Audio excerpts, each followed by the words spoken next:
Olá, seja bem-vindo ao Bar do Venom, o seu podcast favorito sobre TV Quase e o podcast que mais entende sobre TV Quase. Atualmente estamos no YouTube e em todas as plataformas de podcast atendidas pela Anchor. Eu sou Mariana, @marichips no Twitter e também @marichips no Spirit. E na rodada do episódio 5 estão comigo... Aqui é a Aline, @AlineB_Silva no Twitter e BrimondLover no Spirit. Olá, aqui é a Bia, @Sprinteria no Twitter e no Spirit. Aqui é Caíto Manier no Twitter, Caíto Manier no Instagram, Caíto Manier no Gmail. Caíto Manier não tem o Facebook, então se for um Caíto Manier no Facebook não sou eu. Certo. Aqui é a Emanuela, sou a Emanuela _T no Twitter e Ema92 Gomes no Spirit. Aqui é a Luísa, eu tô no Twitter como @WolfsbanL e no Spirit como só Wolfsban. Eu sou Tamires, no Twitter eu tô como Tami_I e no Spirit como Time Turner Lady. Oi gente, aqui é a Vicky, eu tô no Twitter como Lua de Vinil e no Spirit como Taquara Castelo.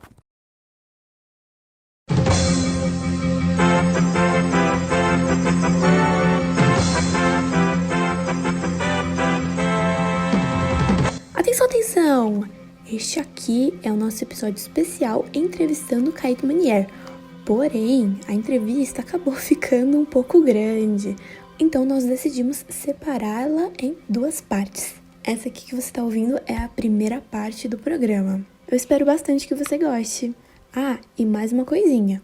Se a calopsita aqui do bar arrumar alguma confusão, não é comigo que você reclama. Hoje, fora de hora, daqui a mais tarde. Você aqui ainda, cara. Eu falei que eu vim pra ficar, eu vou ficar hoje fora de hora. Você não foi preso, não? Não tá muito perto. Você não foi preso?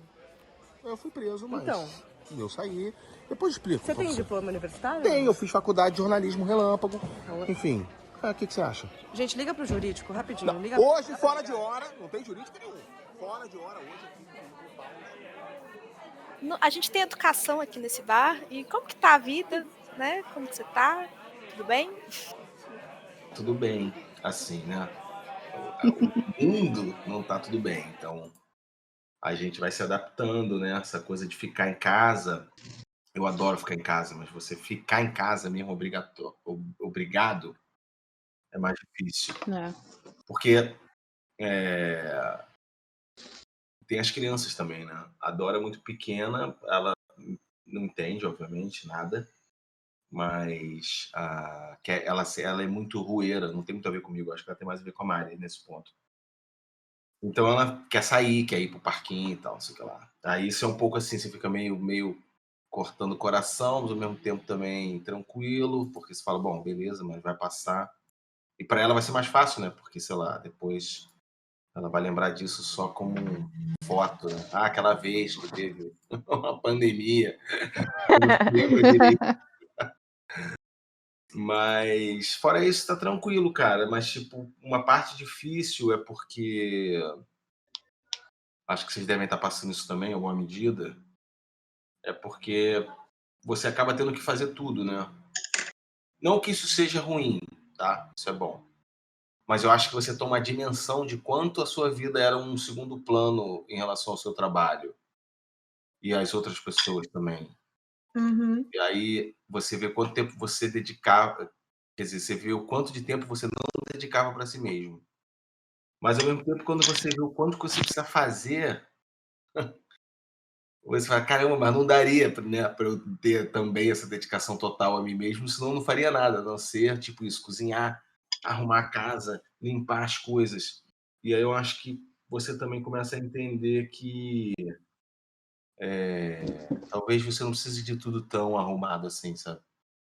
Você não precisa também estar tão sob controle de todas as coisas e tal.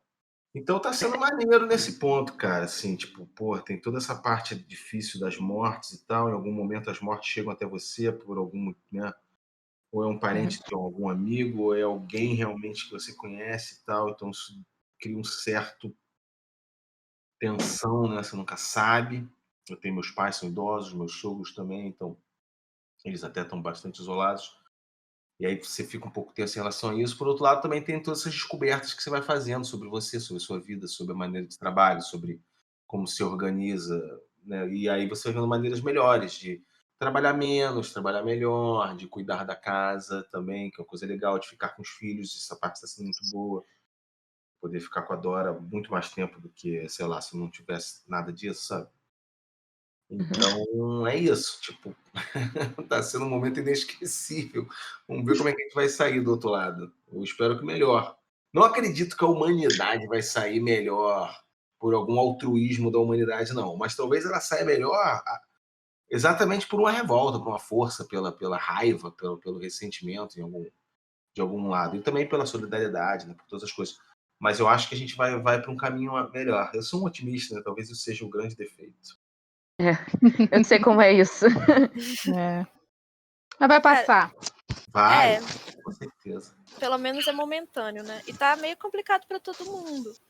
E querendo ou não, a gente meio que tá tendo que ver um jeito de ocupar os nossos dias também, né? Porque às vezes, por mais que a gente passe a ter mais coisa pra fazer, chega um ponto que acabam as coisas que a gente precisa fazer e a gente tem que distrair a cabeça também, né?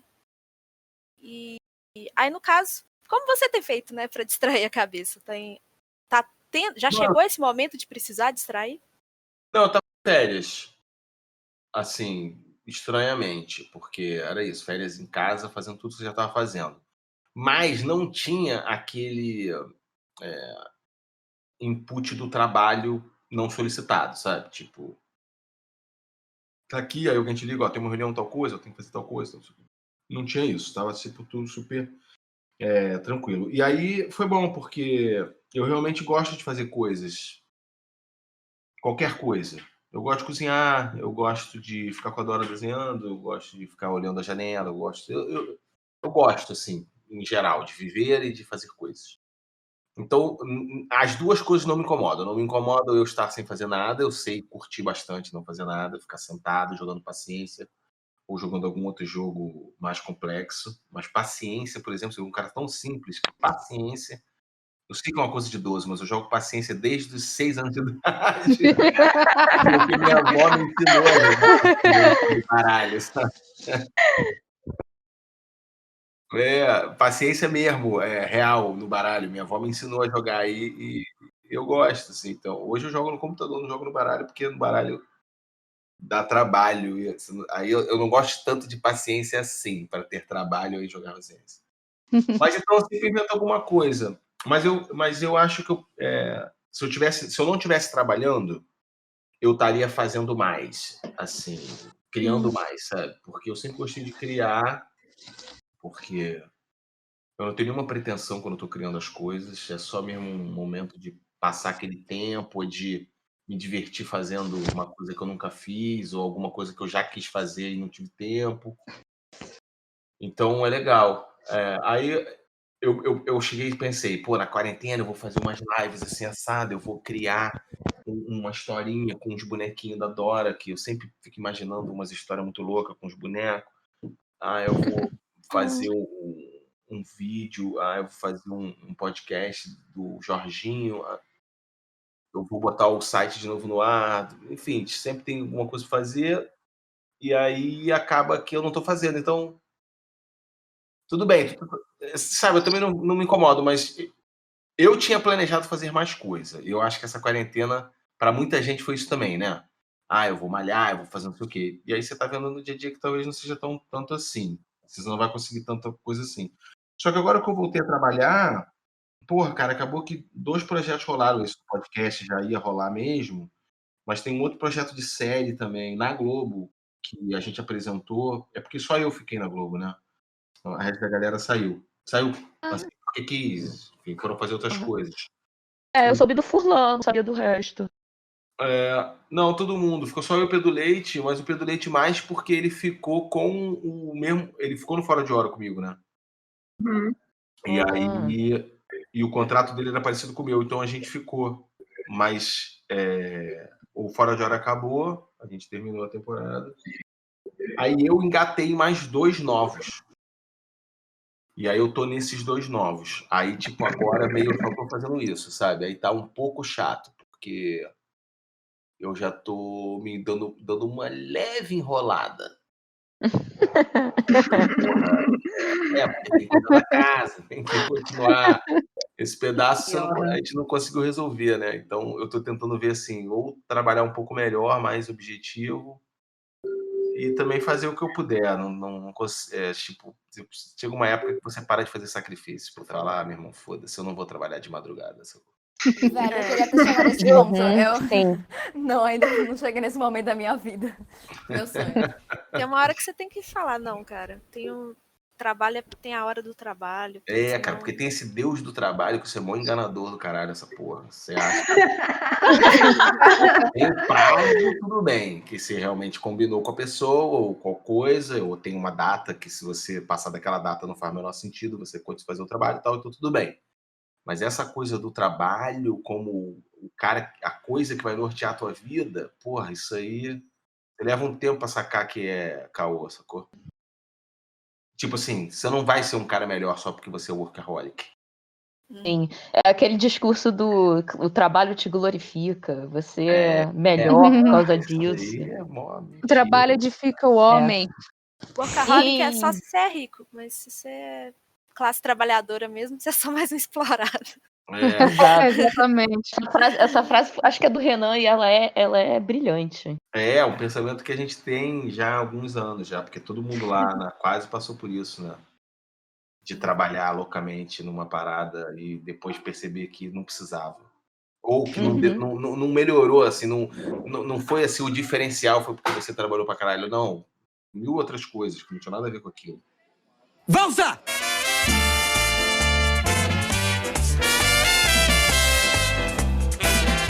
Aí, isso é merengue, hein?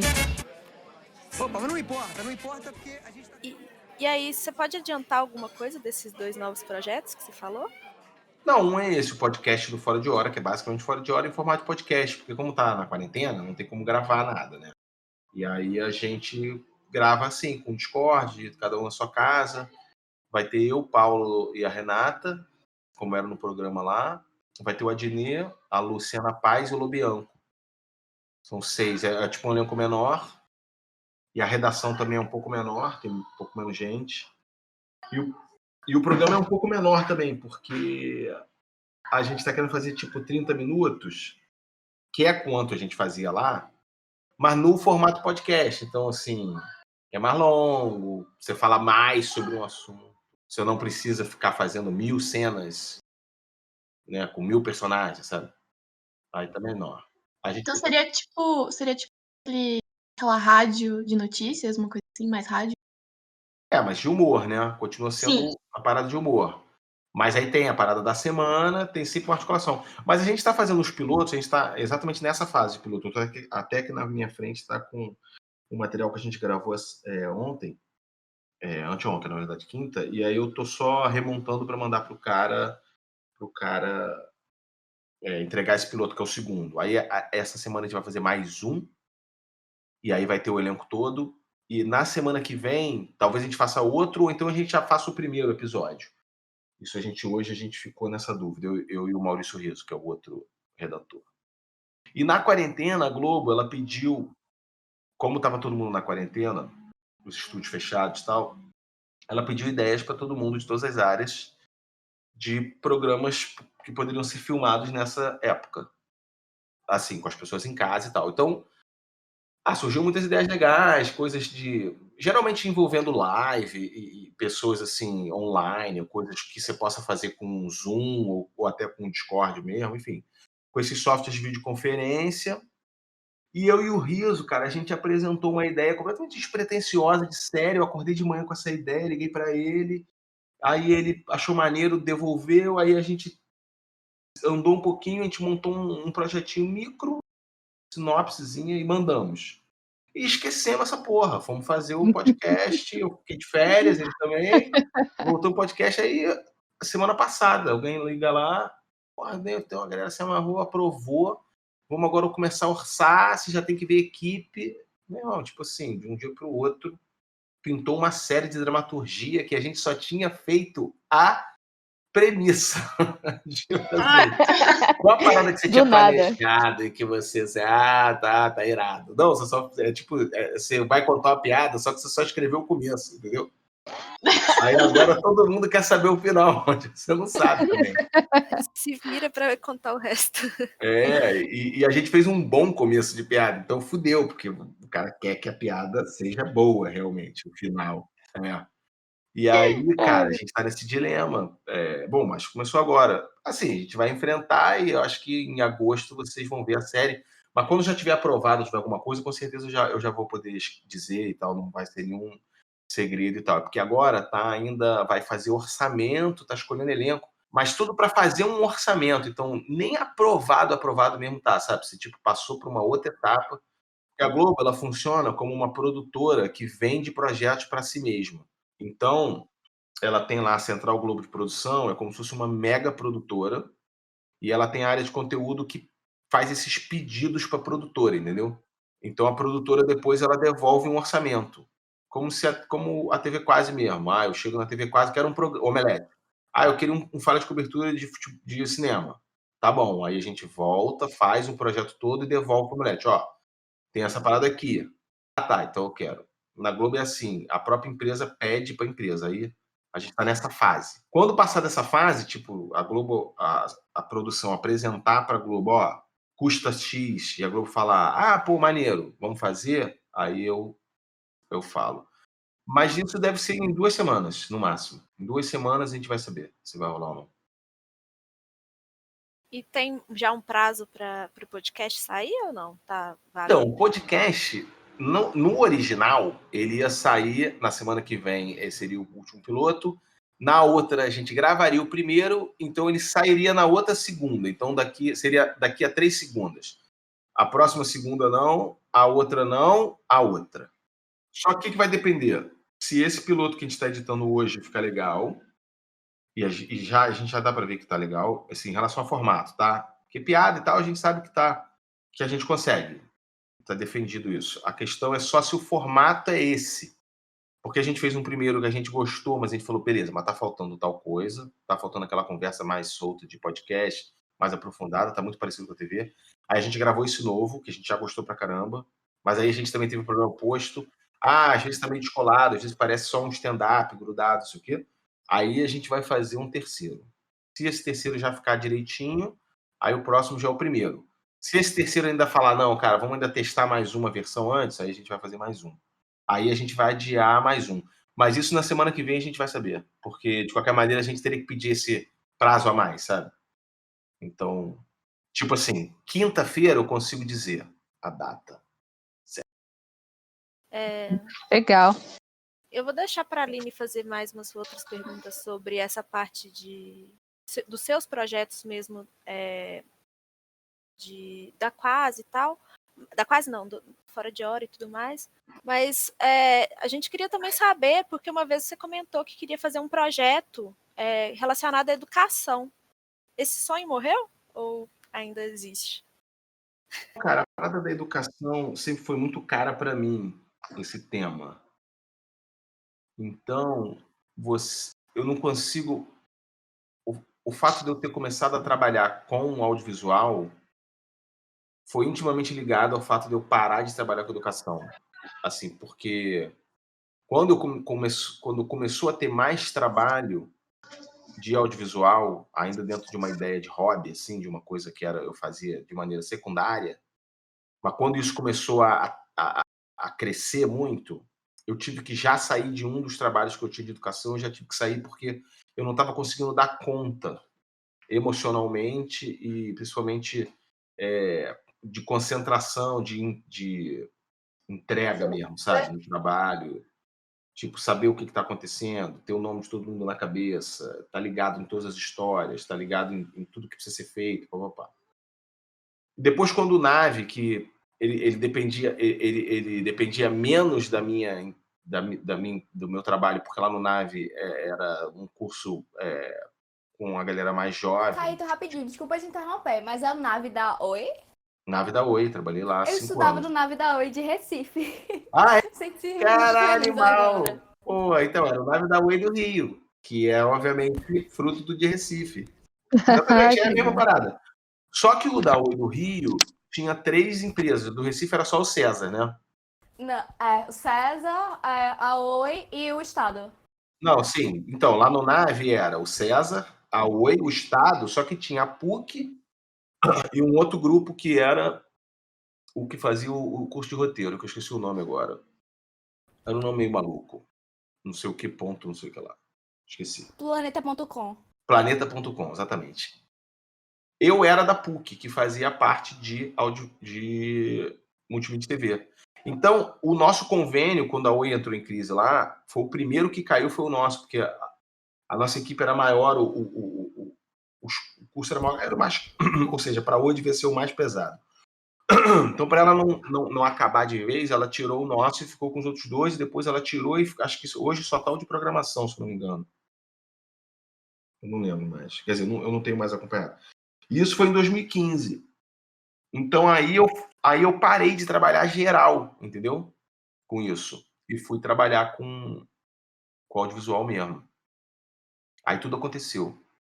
Porque daí eu saí fazendo uma coisa atrás da outra, Choque, Lady Night, quer dizer, eu já fazia as coisas da Quase, né? Mas aí a gente foi fazer as paradas grandes e que deram essa pedalada, digamos.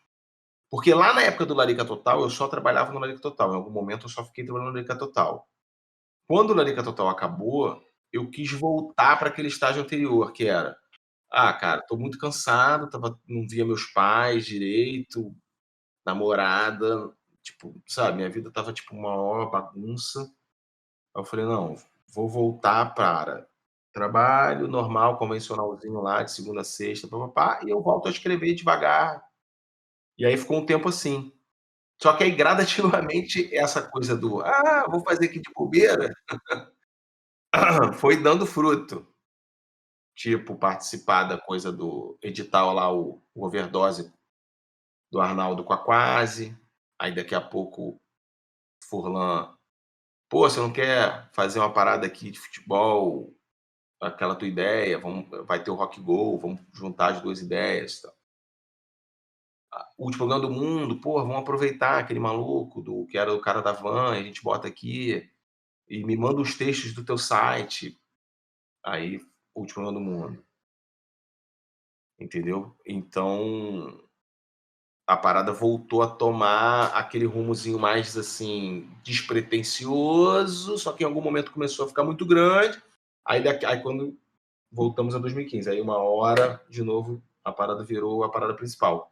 Mas aí é o que está até hoje. Então, vai voltar a ter um projeto de educação? Sim, mas só quando eu terminar essa parada do Nave, do audiovisual. Então, acho que vai levar mais tempo, cara. Acho que vai levar aí pelo menos uns 5, 6 anos, de repente até 10 anos, para eu voltar a fazer alguma coisa de educação. Porque agora eu quero artisticamente chegar em alguns lugares que eu não cheguei ainda.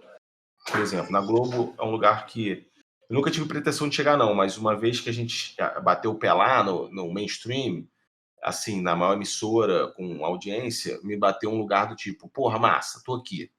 Agora eu quero fazer um programa maneiro aqui, sacou? Porque o Choque já era maneiro e a gente fez lá, beleza. Mas agora eu quero fazer um aqui. Porque o Lady Night também tá na Globo, então eu já estava contemplado nesse lugar. Uhum. Mas agora eu quero fazer um programa aqui dentro, entendeu? Aí o Fora de Hora, mal ou bem, já deu essa brecha. Mas ainda assim eu falei, massa, agora eu quero fazer uma dramaturgia. Aí agora pintou essa oportunidade dessa série, mesmo na quarentena, que apesar de ser de humor, é de dramaturgia. Aí eu tô adaptando um longa com um cara da conspiração lá, o Arthur Fontes, que era outra área que eu também queria chegar. E o Fulano, a gente já tinha escrito um do Falha de Cobertura, que a gente deve rodar ano que vem, mas ainda era um roteiro meu e dele, que é maneiro também, tipo, foi ótimo e tal, mas ainda que a gente escreveu há 5 anos atrás, basicamente, 4 anos atrás, sei lá. Eu mudei muito de lá para cá, assim, da escrita mesmo, sabe? De melhorar, de estrutura, de entender melhor.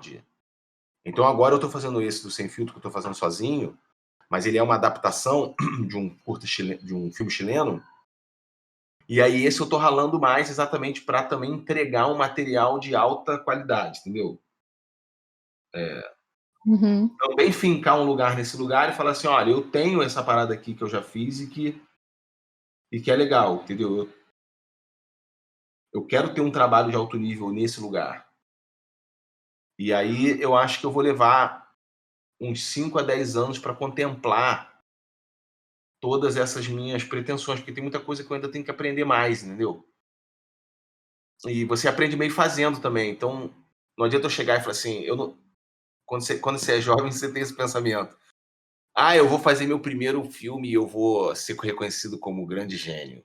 Talvez você até seja o grande gênio, mas eu não sou um grande gênio. Minhas paradas são em cima de muito braço, muita ralação, muita idas e vindas, muito erro, muito voltar e olhar e falei, não, ainda preciso fazer um pouco melhor e tal. Então, eu acho que eu vou levar esse tempo, mas eu queria me dedicar a esse tempo. Por uma Legal. satisfação pessoal, sacou? Não é não uma satisfação pessoal de ego trip, não. Uma satisfação artística mesmo. Tipo um pintor que quer pintar um quadro maneiro. Vamos ver. Mas enfim, aí nesse caso, a educação, infelizmente, ela vai ficar para daqui a 10 anos. Mas a educação nunca sai de moda, né? Quem sabe não consegue até aliar as duas coisas. Não, a galera do Que Mundo É Esse, lá do Globo News, o André Fran, o Palito lá, a galera, eles chegaram a me chamar para um... É porque agora, então, ficou impossível esse projeto, por causa da quarentena, por causa da pandemia, né? Mas era um documentário daquele tipo Que Mundo É Esse, que eles vão visitando vários países, mas sobre educação. Então, eles iam visitar vários tipos de escola e lugares. E aí eles me chamaram para participar, para apresentar e para... Eles também descobriram que eu tinha essa ligação e tal. E aí eu topei, lógico, na hora, mas era só um projeto, não tinha... Eles estavam começando, isso foi no final do ano passado, eles estavam começando a apresentar na Globo News, estavam apresentando uns parceiros, né? Porque, enfim, é um projeto que teria que ser pago por alguém. E aí estava começando a andar, mas aí agora com essa parada do Covid, acho que tudo isso vai levar pelo menos aí mais uns 2 anos para rolar. Até você conseguir ter de novo essa coisa de segurança para viajar, né? Com esse nível de circulação e tal, vai levar um tempo. Mas isso seria um lugar que conciliaria as duas coisas. É porque a minha intenção do trabalho com a educação seria realmente fazer um ambiente de aprendizagem, mesmo. Por isso que eu estou falando, e disso ser o centro da minha vida. Mas para isso acontecer, eu preciso cumprir essa etapa agora. Até porque financeiramente você vai precisar de uma cama, né? De uma segurança, de uma garantia. E eu tô longe de ter essa cama, né? Então teria que realmente ainda trabalhar mais uns 10 anos para chegar lá. Nesse ponto eu sou bastante planejado. Eu não tenho pressa. Eu vou ali, ó, na formiga. Tchim, tchim, tchim, tchim, tchim. No campo, a vida na selva é melhor porque tem a tranquilidade, e a tranquilidade que vem de um estilo de vida mais simples. É isso que ele tá tentando dizer. Eu concordo também. Eu tenho uma tia que mora em São Fidélis. Lá é muito calmo. Morreu assassinado semana passada, mas foi sem querer. Foi o próprio cunhado. Mas não quis acertar, não. Depois eu te conto. Mas vivia bem, vivia tranquila. Alô? Temos pouco tempo, Rogerinho, olha só. Tá certo. Viu que agora, Caíto, o Daniel teve aqui no programa passado aqui do podcast e ele falou, né, de quando ele chamou você para fazer o Fúria MTV, que você hesitou bastante, relutou, mas que acabou indo como personagem, né? E que no final, e para te convencer, ele falou que ele queria fazer o Brasil se apaixonar por você. A gente queria saber mais do seu ponto de vista nessa história. É muito interessante mesmo, porque ele conseguiu, né? Eu sempre fui muito relutante. O que acontece? A minha personalidade é essa, que vocês conhecem, assim, das coisas que a gente vê quando a gente está fazendo evento e tal. Eu sou exatamente aquela pessoa. Sou empolgadão com tudo, tenho também 1000 histórias, porque eu gosto de me relacionar com todas as pessoas, sou amigo, saio, viajo, participo. Gosto de estar entre as pessoas, entre conversar, ouvir o que as pessoas têm a dizer, falar e também ter o que falar, contar uma história. Então, se você me conta uma história maneira que aconteceu contigo, uma parada, eu guardo e depois eu conto aquilo para outra pessoa. Porque eu falei, eu conheci uma galera lá do Vandon e ela contou uma parada muito engraçada. Então, tipo, eu sempre fui esse cara que conseguia contar, participar, não sei o quê. E a galera gostava muito, a galera sempre gostou muito. Desde pequeno, a galera curtia ouvir eu falar sobre isso. Eu também inventava umas histórias e a galera achava legal. E eu acho que... Eu até falei isso num dia desse, num podcast, uma parada que eu nunca tinha pensado, parado para pensar nisso, mas fez total sentido para mim. É porque a galera a minha família, a galera da minha escola, porque eu estudei na mesma escola a vida toda, com uma turma a mesma turma, assim. E o pessoal da minha rua, que eu tive uma infância de rua, assim, de morar em prédio e tal, mas viver na rua, brincando na rua, fazendo tudo na rua, eu acabei pegando um pouco o jeito de algumas pessoas de falar que para mim me parecia um jeito encantador de ouvir, sabe? Então tinha um amigo meu que falava de um jeito que eu achava muito engraçado. Então daqui a pouco eu tava um pouco falando parecido com ele. E daqui a pouco eu conheci uma outra pessoa, um cara, uma menina também, que tinha um jeito de olhar que eu falava, putz, isso é muito bom também. Aí eu também agregava aquilo ao meu repertório. Então, ao longo do tempo, eu fui fazendo isso. Eu lembro quando eu cheguei na faculdade, com 20 e pouco, né, 18, 19 anos, 20 ali, também conheci pessoas que também agregaram esse jeito de ser, mas eu também já tinha uma personalidade formada, que era um pouco essa mistura de várias. Então, às vezes, eu ia contar uma parada no lugar, ou tava numa festa, e alguém chegava e já me conhecia e falava, ei, conta aquela, conta isso. Porra, eu falo de você direto pra fulano. Olha só, esse é o cara que eu te falei. Isso acontecia às vezes direto. Alguém chegar e falar, esse é o cara...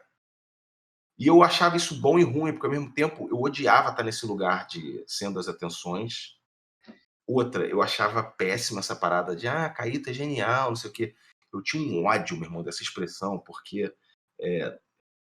isso era uma afronta ao gênio, sacou? Eu era só uma pessoa normal, sempre fui, que realmente tinha um jeito de contar as coisas que isso era legal, mas era só isso. E também não era, assim, algo fantástico, não sei o quê, mas, sei lá, às vezes as pessoas gostam de idealizar, né? Ou também adoram te colocar num lugar, então também às vezes era ruim, porque às vezes às vezes eu estava triste, ou às vezes eu queria contar uma parada triste, ou às vezes eu não estava com uma grande coisa, assim, não estava muito afim, sei lá, aí tinha, porra, você tá meio mala, porra, você não é tão legal. Porra, eu achava tudo isso um saco, sacou? Mas tinha essa parada. Mas tinha essa coisa. E aí no Larica, quando a gente foi fazer o Larica Total, já entrando, assim, isso sempre me norteou, mas era sempre assim, no campo assim da normalidade, né? Da vida normal, do dia a dia, tal. Não tinha nenhum desdobramento sério, não ia levar a lugar nenhum. Era só realmente uma característica normal. Uhum. Mas aí um dia no Larica, a gente trabalhando lá, sem trabalhar ainda, a gente fazendo outras coisas, eu ainda dando aula, não sei o quê. Um amigo meu, que é produtor, que é escritor, que é poeta, que é uma figura, o Terêncio Porto, muito meu amigo de faculdade, me mandou um e-mail falando que ele teve a ideia de um programa chamado Larica Total, que era o Culinária de Guerrilha, um cara apresentador fazendo receitas caseiras, e que um cara que como se fizesse da precariedade um show. E ele queria que eu apresentasse, apresentado por mim, não sei o quê. Eu achei a ideia muito legal, mas de cara eu rechacei, porque se eu aceitasse, era como se eu me colocasse nesse lugar que eu tentava evitar, entendeu? E aí eu não sei se isso era uma mistura de medo, ao mesmo tempo se também tinha essa carga que tem até hoje, assim, de não me expor, não querer ser testado, não querer ser cobrado também por uma performance, porque era algo que eu fazia naturalmente, sem nenhuma cobrança, e eu não queria que isso virasse uma profissão, ou algo que eu tivesse que fazer várias vezes, ou algo que eu tivesse que... E aí, ao longo dos anos, eu fui resistindo bravamente. O Larica Total foi super bem sucedido e não era eu apresentando, então eu consegui também dar vazão a essa coisa de contar a história sem ser eu ali na frente. Ao mesmo tempo também eu gostava muito do anonimato, porque eu estudei com Los Hermanos, né, a vida toda. E eu, quando eu entrei na faculdade, eles entraram junto comigo, o Bruno sempre foi da minha sala, o Marcelo também. O Amarante eu conheci porque o Felipe, que era meu melhor amigo da faculdade, era muito amigo dele, então eu acho que o Amarante passou um tempo viajando, quando ele voltou, ele já rapidamente a gente ficou amigo também, melhores amigos. Então, eu vi o que aconteceu com eles à frente dos meus olhos, assim, de ônus e bônus, entendeu? De ganhar muita grana, de ser bem-sucedido com 20 e poucos anos, mas ao mesmo tempo, assim, eu lembro de uma vez que me marcou muito, a gente em Santos, a gente foi num show, eu viajava muito com eles quando eu estava de bobeira, porque a galera era muito amiga, sempre foi amigo, aí, tipo, enfim, o cara tinha uma turnê, às vezes o cara ligava, Marcelo, o próprio Rodrigo mesmo, aí, tá de bobeira essa semana? Tô, vamos com a gente vai tocar em Santos. Isso aí é meio com tudo pago, porque, tipo, né, o cara botava mais um no avião, botava mais um no ônibus, botava mais um no hotel, não fazia diferença para aquela entourage toda lá. E eu ia, ficava lá, batendo papo, jogando videogame, na piscina, depois ia no show, e depois saía para tomar cerveja, enfim, era ótimo. Mas eu lembro um dia que a gente estava nesse esquema em Santos, que a gente foi comer, e aí não tinha nada aberto, foi eu, Marcelo, e a mina que ele namorava na época, nem lembro, acho que era a Aline, sei lá, logo no comecinho. Cara, e aí a gente foi meio assim, andando na rua, Marcelo foi, tipo, hostilizado, acho que é por causa que ele estava em Santos, e era a terra do Thiago. Da onde a gente saiu até onde a gente chegou, a gente comendo e a gente voltando. Hostilizado assim, sem nenhum tipo, assim, não era uma agressão, mas tinha tipo olhares, tinha tipo, e aí você passava daqui a pouco, o babaca aí, sabe, as paradas assim. Ou então, ô Ana Júlia, qual é a Ana Júlia? E assim, eu falei, caralho, meu irmão, eu não quero passar por isso jamais, sacou? A minha sorte é que quando o choque explodiu, porque o Falha acontecia isso também, mas muito pouco. Eventualmente se encontrava um maluco que via falha de cobertura. Mas no choque não, quando o choque estava no auge ali, do Omelete ali, Marvel vs DC, quando realmente deu aquela explodida generalizada ali, começou a ser bastante o assédio, assim. Só que era uma galera legal. Tipo vocês, assim, sempre alguém maneiro, uma parada maneira para dizer, chegava tranquilo, respeitava teu espaço, era ótimo. Sempre, e até Legal. hoje, realmente é ótimo. Mas lá atrás eu tinha esse medo também, entendeu? Então o anonimato era bom para mim, eu achava bom. Por exemplo, o Larica, o Paulo, mas ele já era ator, tudo bem que ele já lidava com isso. Mas, meu irmão, não tinha um lugar que a gente ia, ele não tinha sossego. Primeiro que o personagem dele era super empolgadão, né? Malucão empolgadão. Então, cara, vinha cada maluco falar com ele, assim, achando que ele era aquele cara, porra louca do programa, que era foda, cara. Isso quando eu tava com ele, porque quando eu ia embora, ele continuava sendo assediado em todos os lugares que ele ia, né? Então, assim, eu achava aquele lugar perfeito, que era o lugar de escrever e dirigir, que fosse, editar, qualquer coisa que eu tivesse relacionado ali, mas não era eu, sacou? Mas realmente o Furlan conseguiu me convencer a estar nesse lugar. E aí, beleza, eu fui. Realmente eu fui. E foi legal. Olhando hoje, eu acho bom. Acho que foi bom. Eu gosto. Mas eu também prefiro esses momentos que eu tô fazendo pros outros, entendeu? Por isso que eu adoro trabalhar com a Tatá. Assim, tem a parada maneira de trabalhar com ela por si só, né? Mas, pô, é muito bom, né? Você tem um artilheiro lá, você só solta as bolas para ele dar. Agora, no Fora de Hora mesmo eu participando, atuando, porra, eu continuei escrevendo pra caralho. Eu era redator final do programa junto com o Riso lá. Eu não deixei de escrever uma linha, meu irmão. Tudo que você via lá que era maneiro tinha passado por mim em algum estágio. E isso me enchia assim de orgulho, eu adorava, adoro. Então, porra, se poder escrever pro Adnet, cara, uma parada política pra ele imitar, porra, é muito foda, cara. E isso me dá uma satisfação também. Porque a Quase, eles são muito autorais. E eu acho que é onde a gente se encontra, assim, muito, né? Porque eu também tenho um trabalho autoral grande. Então, lá na Quase, foi o grupo que eu consegui entrar quase como se eu fosse deles, porque eles existiam muito mais tempo que eu, né? Assim, enquanto grupo, né? Eu entrei por último, assim, o Leandro. Só que eu mais, porque o Leandro só faz choque, né? Eu participando muito mais e tal, e foi muito legal encontrar isso. Uma galera que também pensa parecido, que também tem um trabalho autoral maneiro, que também é muito específico. Então a gente fez uma união perfeita, assim, de forma, conteúdo, maneira. Tanto que se você olhar, você fala, essa parada é feita pela TV Quase. Tem uma identidade ali, né? Um jeito de fazer, um assunto, um nível de acidez, tudo. É tipo... Mas eu nunca quis deixar de trabalhar com outros grupos. Porque eu também gosto de servir a outro trabalho, entendeu? Não só... Eu gosto também de chegar lá e falar, ó, tô aí. Qual é a tua ideia? Essa. Eu vou na tua ideia, vamos lá. Eu vou botar a minha cabeça para pensar essa tua parada aí. Eu gosto também. Porque é um lugar legal também, sabe? Porque te tira um pouco da responsabilidade da decisão final, sabe? Da palavra artística. Por exemplo, na Tatá, ela decide tudo, entendeu?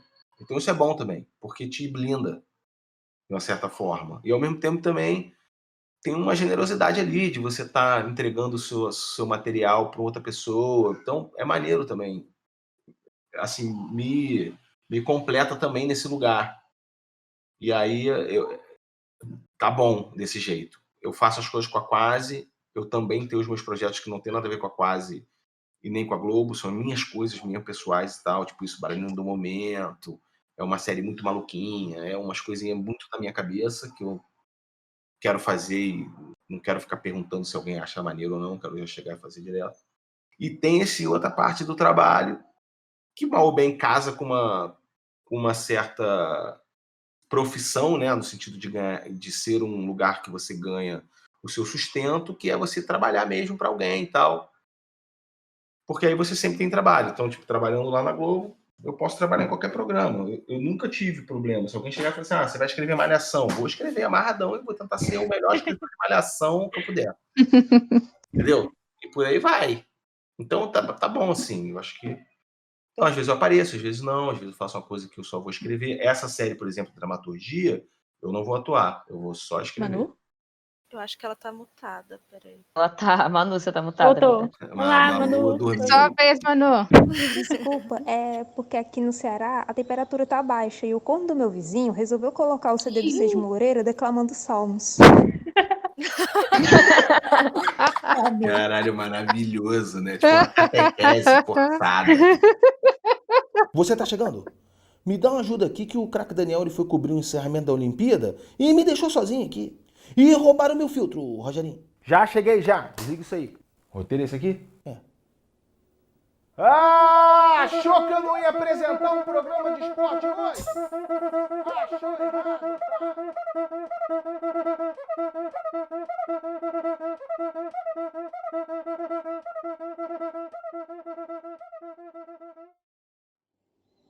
Caíto, no episódio passado, perguntamos pro Pedro e pro Daniel quais os personagens da TV Quase eles levariam para uma mesa de bar. Quais personagens você levaria? Personagem da Quase para mesa de bar, vou ter que pensar. Eu, Caíto, né? Sim. Você e mais 3 pessoas. Acho que eu levaria o Renan. Eu levaria o Renan, com certeza. Não. Eu levaria o Serginho também. Eu levaria... acho que do 10º andar eu não levaria ninguém. Estrada. Poxa. Cara. Do último programa do mundo, também não. Porque, porra, são muito loucos aqueles. Tem o do Falha também. E Irmão de Jorel. Não, do Poeta, levaria o Poeta Depressivo, certamente. Ó, legal. Que aí é do programa do mundo, né? O Poeta de Sunga. Sim. Sim. Maurício, talvez. Caraca, Julinho não. Eu tenho que. Não, sabe qual é o ele lance? falou, Cara? Sabe menino. qual é o lance? Eu pensei no Julinho, com certeza. Mas Julinho é o tipo de cara que eu não seria amigo dele. Kaique. Caraca. Porque eu conheço muito esse tipo de cara. E Leandro também, por isso que ele faz tão bem. A gente conhece muito esse playboy carioca, tirador de onda, malandrão, que mora com a mãe, sacou? Tipo, porra, meu irmão, tem muito aqui. E assim, qual é o lance? Pô, é um cara maneiro, com certeza, cheio de história, engraçado, mas ele vai te botar numa roubada, sacou? Em algum momento ele vai vacilar com você, em algum momento ele vai te fuder, em algum momento ele vai fazer uma merda e quando vai ver você tá envolvido, sacou? Com certeza. Aproveitando a vibe da mesa de bar, a @mandiocanei perguntou o que Rogerinho, Serginho e Jorginho conversariam em uma mesa de bar. Eu acho que eles se matariam, cara. Quer dizer, a relação entre Serginho e Rogerinho, quando o Choque nasceu mesmo, e a gente fez eles virarem primos, por eu ser muito parecido, não sei o que, ó. Eu ser muito parecido não, por eu ser a mesma pessoa. A gente depois, em algum momento, a gente foi pensando, todas as vezes que a gente pensava um no outro, a gente foi pensando em quem eles seriam e como diferenciar. E me ajudou a ser mais Serginho, o Rogerinho, e vice-versa. Para eles poderem ser distantes. Porque eu não sou um ator, né? Eu faço esses personagens aí, que são muito parecidos com personalidades que eu consigo reproduzir. Então, eu não tenho muito recurso. Então, eu acho que eu consigo fazer só esses três, sendo que o Jorginho nada mais é do que um meio termo entre os dois. Se você for olhar bem assim, né? Então, e o Resedar é mais o Rogerinho, só que num lugar assim menos histriônico, assim, menos assim, um pouco mais controlado, seria isso. Agora, numa mesa de bar, cara, Serginho e Rogerinho, eu acho que, porra, porque ali deve ser uma relação, porra, muito tóxica pro Serginho, porque Serginho, ele é um cara que já é explorado pelo Crack Daniel pra caralho, né? Um maluco inocente, inocente quase assim, infantilmente inocente, né? E ao mesmo tempo doce, né? Uma figura doce e tal. Então, tipo, certamente o Rogerinho, que é o que acontece, ele passa por cima de Serginho o tempo inteiro, usa Serginho para maiores tipos de vilania e coisas erradas, não tá pouco se fudendo se o Serginho vai ser preso ou morto, não sei o quê. Então, eu acho que o Rogerinho, o Serginho fugiria, ele nunca ficaria, ele não iria nos lugares que o Rogerinho vai, ele já sofreu desde a infância com o Rogerinho, entendeu? Eu acho que eles não ficariam juntos, seria por muito pouco tempo, certamente o Rogerinho ia mandar ele fazer alguma coisa e ele ia fazer, por medo, sei lá. Nesse período de quarentena, a TV Quase pretende produzir alguma coisa relacionada ao Choque ou outras produções? Não, então, no que diz respeito ao Choque, sim, só que, enfim, vocês sabem disso, né? O Choque é muito planejado, porque ele envolve uma agenda difícil de organizar, mesmo na quarentena. Então, porque assim, a gente leva muito tempo a escrever, não muito tempo em relação aos projetos, não, mas não é algo que eu consiga fazer numa noite, entendeu? Então, assim, você tem que abrir um espaço na tua agenda de uma semana ou duas para você escrever uma temporada inteira do Choque. E você conseguir que todo mundo abra 2 semanas na sua agenda no mesmo tempo é muito difícil. Então, a gente... vamos fazer um Choque live na quarentena. Todo mundo se amarrou, todo mundo adora essa ideia. A gente já teve 1000 ideias em relação a isso. Mas até agora a gente não conseguiu 2 semanas inteiras para sentar. Quer dizer, no caso de fazer um programa só não precisaria, mas a gente não conseguiu para sentar e escrever. E a outra coisa a gente também não... A gente está negociando uma temporada nova, que esse ano vai ter temporada do Choque na internet. Uma temporada grande, de 3 episódios, enfim. Só que esse ano não tem cinema, né? Não vai ter lançamento, não vai ter nada. Então a gente está fazendo de filmes antigos, mas a gente também não queria fazer como na Globo, que são os filmes que não são os filmes que a gente escolhe e nem são os filmes que bons, assim, necessariamente, sabe? São filmes antigos demais. Então a gente tá tentando ver com um canal desses a cabo, a gente já está em discussão, também obviamente não vou poder falar ainda, mas que tem algum acervo que a gente possa chegar e escolher os filmes que a gente quer. Quero fazer esse. E o cara fala, beleza, e a gente poder botar na Quase e poder botar nesse canal, qualquer que ele seja, entendeu? Então é isso que está segurando. Por quê? Porque aí esse programa de quarentena, ele seria o zero desse projeto novo, entendeu? Dessa nova temporada do Choque. Esse seria o zero. Aí por isso que a gente esperou. Se a gente não tivesse essa parada, a gente já teria feito. Mas como essa negociação começou, ela está realmente acontecendo. Estamos no meio dela. Estamos praticamente no final. Tá faltando acertar esses detalhes de quando que exibe na Quase, esses tempos, né, que você tem que respeitar. E a gente está negociando isso. Então está nesse finalzinho. E assim que rolar, qual é a ideia? É a gente já imediatamente começar a escrever e já gravar o de quarentena e lançar. Aí a série toda talvez fosse ser lá em outubro, sacou? Mas a gente já lançaria um primeiro agora, que seria esse deles na quarentena, cada um na sua casa, digamos assim, né? Entendi. Mas Legal. Só que tipo, a gente tá nessa dependência aí. Mas eu acho que daqui a 2 semanas, no máximo 3 semanas, a gente já vai saber. A gente vai divulgar, com certeza. Nós, integrantes do Bar do Vando, temos uma curiosidade em relação à live do Oscar deste ano, que é o seguinte. Se Democracia em Vertigem tivesse vencido o Oscar de melhor documentário, o contexto da live teria sido alterado?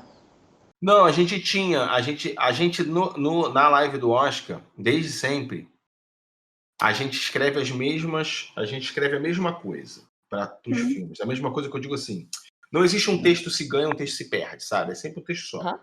Verdade. Só que quando você ganha, o cara X lá, aquele argumento vira o argumento que fez ele ganhar, e se ele perde, é o argumento que fez ele perder.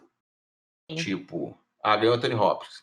Esse filme, 2 Papas, ele ganhou porque... Aí você fala piada de 2 Papas normal. Igual como era sempre. E o contrário também. Então, no da Democracia em Vertigem, a live já seria toda daquele jeito. Ele ganhando ou não. Entendeu? A única coisa que mudaria poderia ser a maneira como você entra no tema. Ou a maneira como você entra naquele texto, propriamente dito. Mas o final seria o mesmo. Tudo seria o mesmo. É porque eu fiquei pensando... Desculpa. A dúvida que ficou foi mesmo porque, né, no texto final do Maurílio, ele inclui isso, né, essa derrota. Aí a gente ficou meio que pensativo, assim, tipo, só ia mudar um pouco o texto ou se ia ter um final completamente diferente. Não. Se tivesse ganho, ele ia botar que ganhou e ele ia só adaptar para esse lugar. Cara, pode ser que amanhã Raul ouça isso e ele fale assim, não, eu tinha um texto novo. E Raul é danado. Mas só que normalmente não é isso que acontece. Normalmente a gente faz um texto só. Eu fiquei pensando porque eu, por exemplo, eu sofri nessa live porque eu tava muito fodido no Fora de Hora, mas muito. E aí, cara, tipo, eu só entrei no último segundo. Eu só consegui, contribuir com muito pouca coisa. Eu só consegui chegar para ensaiar no sábado. E, tipo, depois, no domingo, na segunda, eu já tava trabalhando de novo no Fora de Hora. Nossa. Então, tipo, foi muito pesado para mim. Puxado, hein? Nem deu tempo de ficar doente. Ainda uma chuva. 6 horas de chuva sonográfica. 6 horas. Ai.